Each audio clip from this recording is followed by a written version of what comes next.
Este podcast é produzido pelo Correio Brasiliense. O que eu acredito é que nós erramos ao regular as bets e não regular as propagandas. E o excesso absurdo de propaganda num país de pouquíssima cultura, a poupança interna, a poupança doméstica, ou num país de baixa renda, onde as famílias já estão endividadas para conseguirem colocar alimentos na mesa, na sua mesa, para cuidar bem da alimentação dos seus filhos, dos seus familiares.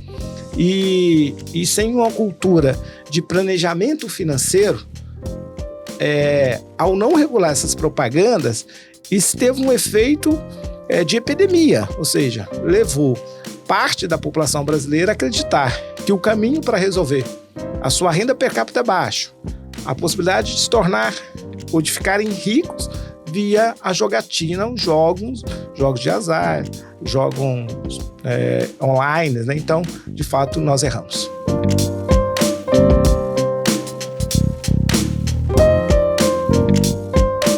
Olá, sejam todos bem-vindos a mais um podcast do Correio. Eu sou Eduardo Esposito. E eu sou a Rafaela Gonçalves. E hoje conversamos com o deputado Reginaldo Lopes, formado em Ciências Econômicas pela Universidade Federal de São João del Rei. Ele exerce mandato como deputado federal pelo Partido dos Trabalhadores e é o atual líder da bancada do PT na Câmara dos Deputados. Foi coordenador do grupo de trabalho da reforma tributária, ocupado pelo papel de destaque em diversas pautas econômicas. E hoje ele está aqui para conversar com a gente sobre a febre das apostas esportivas, né, que preocupa o país, as chamadas bets. Seja bem-vindo, deputado. Obrigado, Eduarda. Obrigada, Rafaela. É uma alegria poder trocar ideias de um assunto tão importante para a vida das famílias brasileiras. Estamos vivendo uma verdadeira epidemia da jogatina. Isso demonstra a fragilidade e a falta de planejamento financeiro, de educação financeira, das políticas públicas do nosso país em relação a essas famílias. E o que me preocupa em relação às famílias, em especial do CAD único, do cadastro único, as famílias de menor poder econômico, de baixa renda, as nossas famílias do Bolsa Família. Portanto, esse é um assunto que eu tenho enorme preocupação, porque defender famílias é defender de fato a sua renda, o seu planejamento, a sua segurança alimentar, a sua educação, a sua saúde e as suas oportunidades. Então, deputado, recentemente o senhor deu algumas declarações afirmando que o governo havia subestimado a força das bets, né? Como que o senhor enxerga o crescimento desse segmento no país?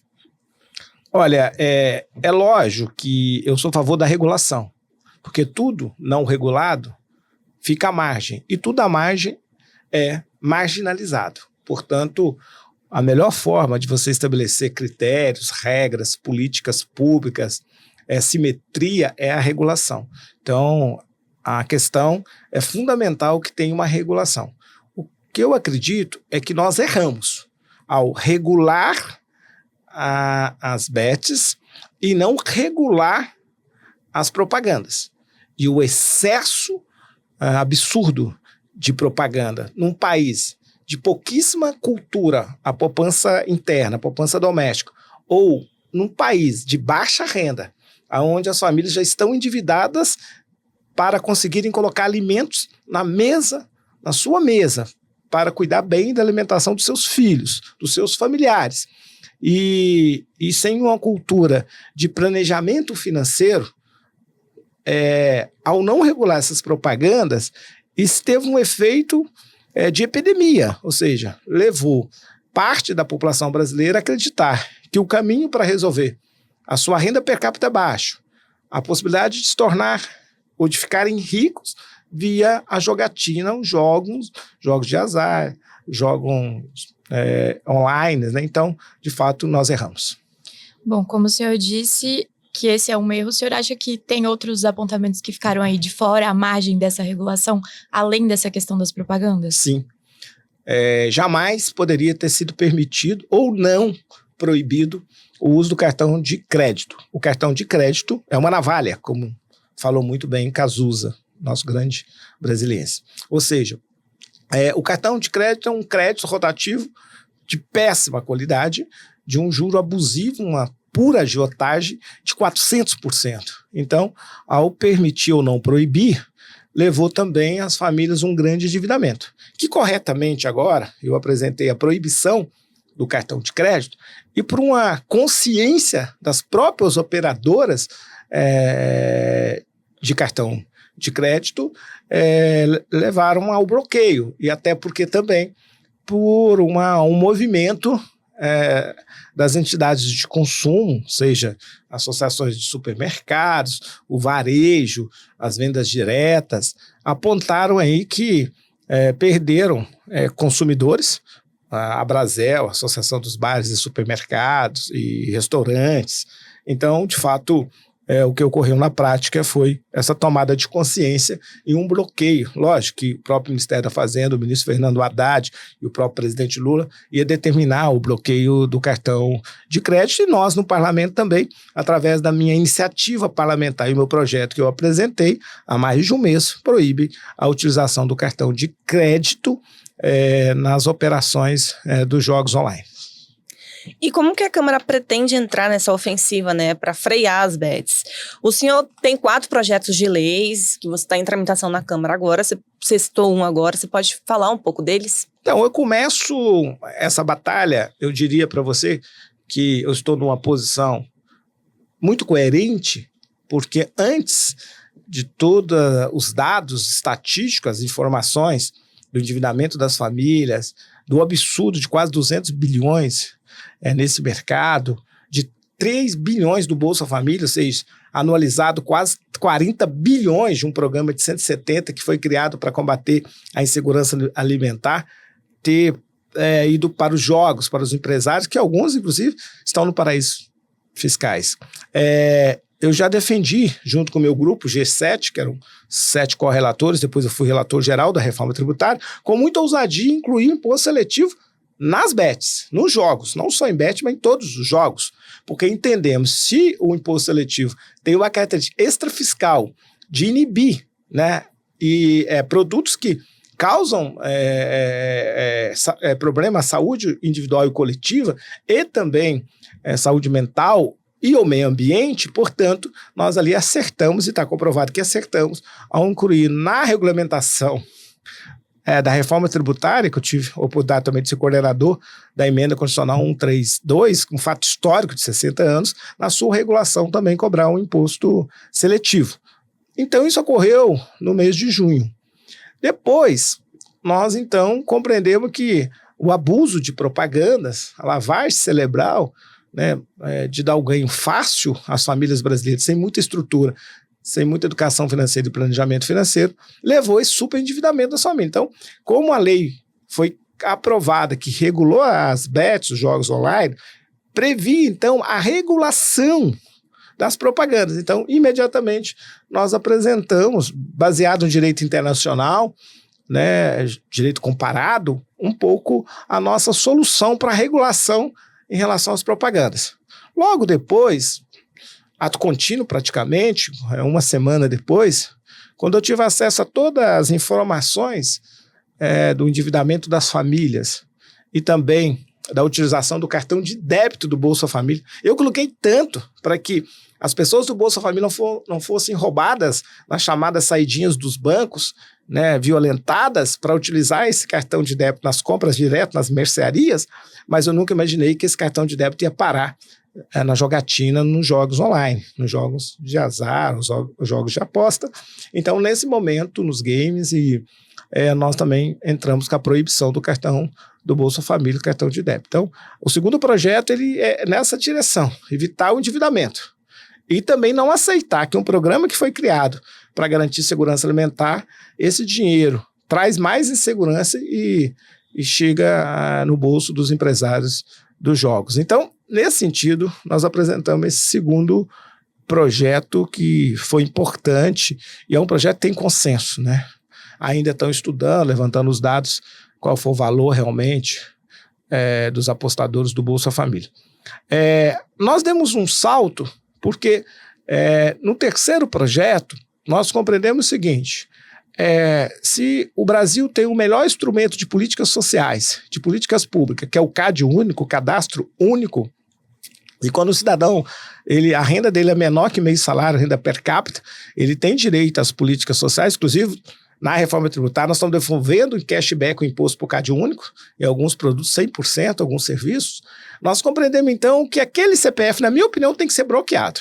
É lógico que tem um debate sobre a liberdade, mas eu acredito que se ele cadastra porque ele é de baixa renda, e aí nós transferimos para ele, seja Vale Gás, agora nós vamos fazer cashback dos impostos, seja Minha Casa Minha Vida, que 10% só do valor da casa, totalmente 90% subsidiada, e agora é 100% para o Bolsa Família, seja porque ele recebe o Bolsa Família ou pé de meia, nós entendemos então que esse CPF deve ser bloqueado para jogos. Eu acho contraditório. Não tem renda e nós vamos liberar para que eles possam utilizar a renda que tem numa tentativa de sair da realidade econômica. O que vai fazer essa família progredir, a prosperidade, é as contrapartidas do Bolsa Família, que é estudar seus filhos para romper o ciclo da pobreza, se qualificar. Acho que esse é o papel do Bolsa Família, que ainda falta o Ministério do Desenvolvimento Social fazer, de fato, que é ter um amplo programa de qualificação profissional, né? E agora nós apresentamos, então, o 4º projeto que propõe para o Cade único um programa amplo de educação financeira e planejamento financeiro, junto com um programa amplo de qualificação profissional. É assim que nós vamos fazer um país empreendedor, é assim que nós vamos produzir riqueza, é assim que nós vamos emancipar a sociedade brasileira. Então, nessa perspectiva, é inaceitável que esse CPF esteja autorizado, liberado para jogos. Então, não se trata de tirar a liberdade. Se trata que para ele ter uma política pública, receber dinheiro público, dinheiro dos pagadores de imposto, ele tem que ter responsabilidade. Então, nessa perspectiva, eu defendo. Eu sei que é uma ação mais forte, mais de raiz, mas eu acho ela muito justa.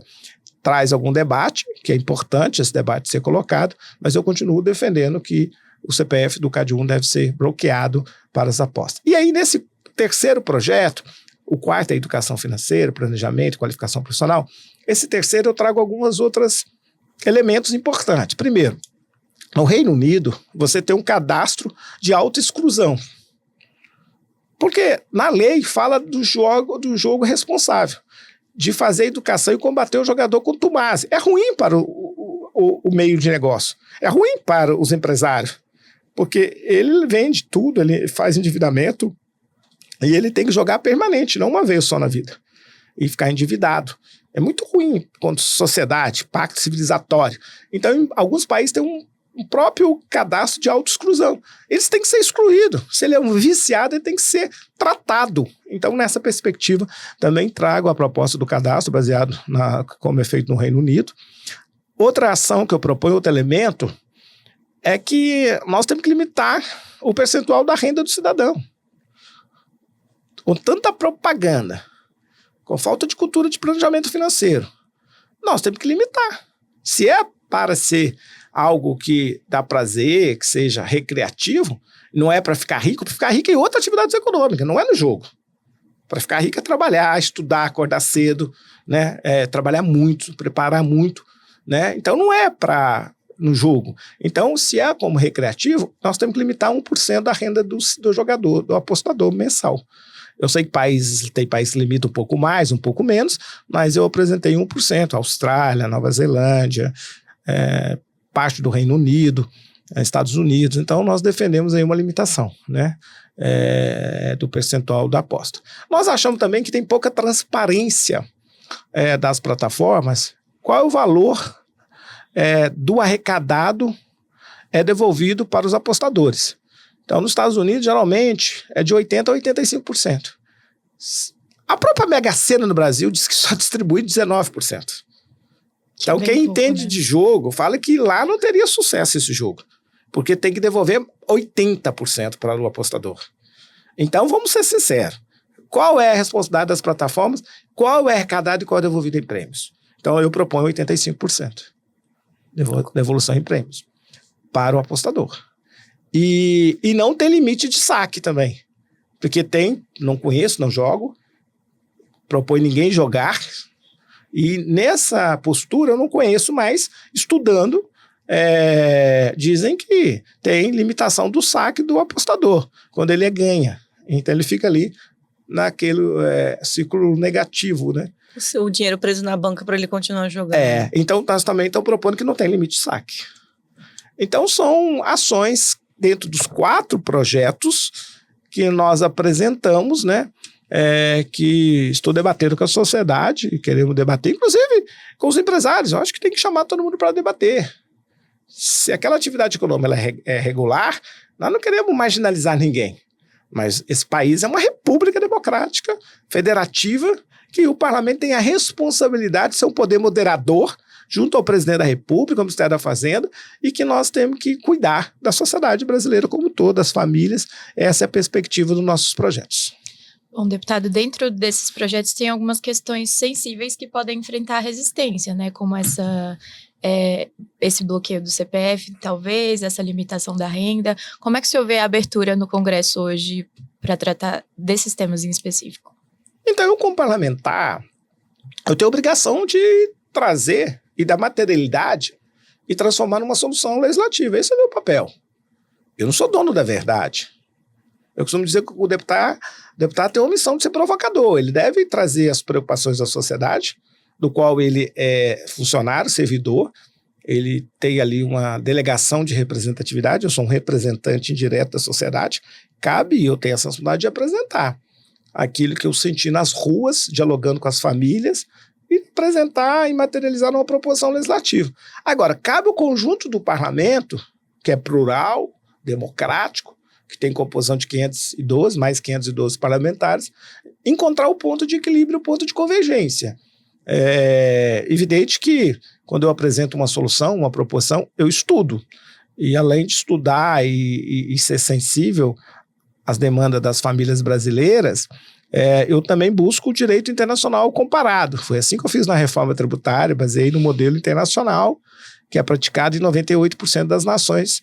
Então, é nessa perspectiva que eu quero fazer o debate. É evidente que vamos chamar o setor, qual é o percentual também que não viabiliza o negócio, mas qual também que é o percentual que o apostador não é enganado, qual o limite da propaganda que não leva a criar uma nação de viciados, né, que enfrenta essa epidemia que nós estamos vivendo. Qual é o limite da liberdade individual, né? E qual é o percentual que o Estado deve permitir que esse cidadão possa ter esse jogo recreativo, mas não um endividamento, que o Estado deve ser sempre responsável de manter legislações fortes para cuidar do cidadão imprudente, né? Às vezes é necessário. Agora, ao mesmo tempo que esse cidadão meio imprudente também não perca a sua liberdade. Então, são tudo pontos de reflexão, pontos de equilíbrio, que o debate, por si só, o parlamento, quem conhece o parlamento, fora desse debate radicalizado de partes da extrema-direita com a extrema-esquerda, sabe que, na verdade, ele caminha sempre um ponto de equilíbrio, muito ponderado, porque é muito coletivo e a gente busca ali sempre o equilíbrio. Então eu acredito no parlamento brasileiro, eu acredito na democracia, eu acredito nos meus pares e a lógica que nós apresentamos para o debate. Bom, deputado, na mesma linha da regulação das apostas esportivas, tem um projeto também sobre a regulamentação de jogos de azar, como cassinos, jogo do bicho, bingo. O senhor, como deputado da base governista, como é que vê o momento para aprovar esse projeto também de regulação desses outros jogos? E essa foi uma tecla bastante batida recentemente também pelo ministro do Turismo, né? Porque tem uma espécie de compensação para o turismo. Como é que o senhor enxerga esse projeto? Há brecha para também regular esses outros jogos nesse momento? Então, parece que na Câmara já foi aprovado, encontra no Senado e limitou um cassino por estado, regiões deprimidas, né, regiões com vocação turística, mas fica a lição das bets. É preciso fazer com muita cautela. É preciso ter regulação forte, né? É importante regular. Eu acho que a sociedade deve sempre ter regras, né? Cabe ao parlamento garantir esta regulação. Agora, eu acho que nós precisamos superar primeiro a epidemia das bets para dar mais um passo, né, em relação aos jogos de azar, aos cassinos, até porque erramos em parte nessa regulação. Isso requer um amplo debate e não justifica você dizer, vamos aprovar de qualquer jeito porque eu vou mandar dinheiro para o turismo. E esse turista vai perder o dia todo nos jogos, é isso? Tem outras formas de fazer a economia crescer, ter recursos para potencializar. O Brasil é uma vocação maravilhosa, não precisa de ser paraíso de jogatina para potencializar. O país é um dos países mais bonitos do mundo, tem aqui, né, 7 biomas maravilhosos, é um continente praticamente, tem riqueza, tem áreas de serranas, montanhas, tem todos os climas, tem 8.500 de praia, tem aqui uma diversidade, patrimônio histórico da humanidade, tem história, então tem o Pantanal, tem a Amazônia, então tem aí muita potência turística que não necessariamente nós vamos desenvolver o Brasil o turismo porque liberou um cassino ou outro. Eu acho que isso não é o momento para esse debate agora. Como é que o senhor enxerga os escândalos de lavagem de dinheiro que vieram à tona, né? Por exemplo, o caso da Deolane Bezerra e do cantor Gustavo Lima. É lamentável, né, que pessoas famosas, isso é falta de regulamentação de propaganda, né, ganhem muito dinheiro em detrimento ao endividamento de pessoas do Bolsa Família ou das famílias brasileiras, né? Então, agora, por isso nós precisamos regular toda a propaganda nesse país, né? Regular para que, de fato, as pessoas saibam dos riscos e qual o limite da legislação. Então, é evidente que é muito triste todos esses episódios. Bom, o senhor acredita hoje que o maior mal dos jogos de azar são a propaganda? Porque a gente tem uma discussão muito grande sobre a saúde mental, né, nesse momento. Então, as consequências é isso. Tem propaganda, e aí você entra naquela perspectiva que é um caminho fácil para você ganhar dinheiro, leva depois para a saúde mental. Então, há muitas consequências. O Brasil precisa ter política pública de saúde mental. O Brasil subestimou os impactos da pandemia e não criou uma política de Estado para a saúde mental das pessoas. Então, acho que nós estamos devendo à sociedade brasileira um amplo programa nacional de políticas públicas para a saúde mental. Então, cada vez mais também, com o mundo tecnológico, o mundo digital, o mundo da ilusão das redes sociais, né, o mundo do Instagram, leva as pessoas a viver uma realidade que não é sua e achar que aquela realidade é verdadeira, aquela realidade é mentira. Então, leva também aí muitas doenças coletivas, individuais, e em especial doença mental. Então, o Brasil precisa pagar essa dívida. Eu acho que cabe ao Ministério da Saúde pensar um amplo programa de saúde mental, né? As famílias estão com muitas dificuldades e nós não temos aí, infelizmente, uma política que seja do tamanho da necessidade. Ainda se soma pós-pandemia, que a gente não cuidou, e tem também agora a epidemia dos jogos, que leva também aí mais uma variável que compromete a saúde mental das pessoas. A gente entrevistou recentemente o presidente do Instituto Brasileiro Jogo Legal, o Magno José, e ele foi na mesma linha de falar sobre regulação, né? E ele culpou o governo Bolsonaro, porque ele disse que essa explosão das bets foi justamente porque o governo Bolsonaro não regulou durante os 4 anos de governo, né? A base dele pediu para não regular. Esse governo... Tem 2 responsáveis, o Michel Temer, que autoriza, e o Bolsonaro, que fica 4 anos fazendo cara de paisagem. E que levou essas consequências de influenciadores, de lavagem de dinheiro e de um conjunto de irregularidades. E essa epidemia do jeito que está. Acaba que o presidente Lula chega, faz a regulação, mas talvez ela não foi tão suficiente o necessário para que a gente evitasse essa explosão da jogatina no Brasil. Inclusive, o Magno mencionou que, na visão dele, 90% dos problemas hoje do setor serão resolvidos no dia 1º de janeiro, quando a regulação passar a entrar Otimista. em vigor. Ele também afirmou que, mesmo proibindo jogos no Brasil, quem quiser ainda vai apostar ilegalmente. O mercado legal funciona não só nas apostas. Parece que ainda pode julgar, né, com criptomoedas, mas vai ser muito difícil a operação, porque se a gente derruba as plataformas, proíbe pela Anatel e não utiliza os meios de pagamento e caça uma empresa de meio de pagamento que autorizar as não reguladas, eu acho que ninguém vai colocar em risco a sua empresa. Mas é evidente que vai ter que ter muito rigor da lei e muita firmeza, porque senão, de fato, é isso. Ao não regular, esses jogos ocorreria em plataformas hospedadas em outros países. Então, é evidente que nós regulou e tem que ser para valer. Então, né, acho que pode ser. Agora, dizer que 90% vai resolver porque dia 1º de janeiro começa toda a regulação, eu acho que já tem efeitos colaterais deixado por essa vacância de regulação do Michel Temer ao nosso governo do presidente Lula. Mas óbvio que o grande responsável disso são 4 anos do governo Bolsonaro que ele deixou sem nenhum tipo de regulação. Mas, mesmo assim, ao regular, nós estamos sofrendo aí já efeitos desta política, uma multidão que está viciada, que terá que ter algum tipo de política. O Instituto, julgo responsável, fala em uma política educacional para combater o jogador quanto mais, mas na prática isso não resolve assim, só porque começou a regular. Melhora para frente, mas temos aí uma dívida que nós vamos ter que resolver. Por isso nós vamos ter que endurecer muito mais na regulação. Então, além da regulação vigente, a proibição do cartão de crédito, do Bolsa Família, os CPFs, plataforma de autoexclusão, o limite da propaganda, acho que alguma propaganda sim, mas o limite, algum limite, porque do jeito que está é absurdo, até os times de futebol vão perder torcedor, tá bom, vai perder torcedores nos estádios, porque o próprio torcedor vai ficar endividado no futuro, né? Então, o próprio governo, vou arrecadar. A arrecadação, ela não pode comprometer a saúde mental das pessoas, o endividamento das famílias, a venda no mercado. O dinheiro é o mesmo. Nós temos que saber aonde nós queremos que o cidadão aplique o seu dinheiro. O dinheiro é o mesmo. Não aumentou a renda per capita. Se não aumenta a renda per capita, que negócio é isso que eu vou arrecadar mais? Ele vai só largar de pagar o imposto no supermercado para pagar o imposto dos jogos. Né? Então, por isso tem que limitar a renda do cidadão. É recreativo.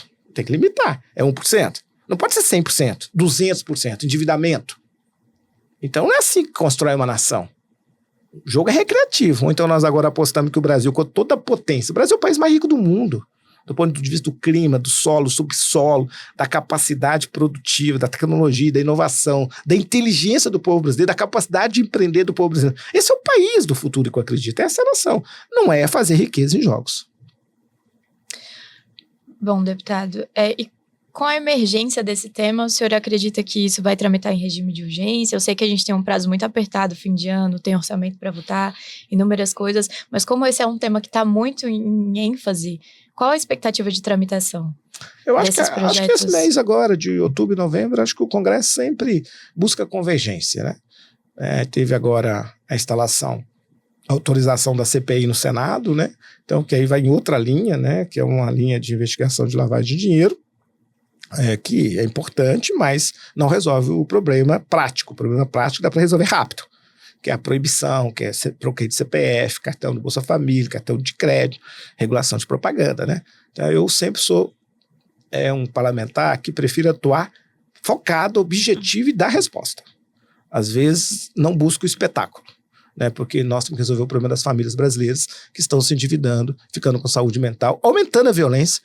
E, lamentavelmente, o machismo estrutural aparece, porque cabe a violência contra as mulheres. Às vezes a mulher é provedora, é que trabalha, e o companheiro, não pode chamar ele de companheiro, o homem, ainda agride depois, porque fica nervosinho, porque jogou sem uma educação financeira, endividou, ainda sobra e aumenta a violência contra as mulheres.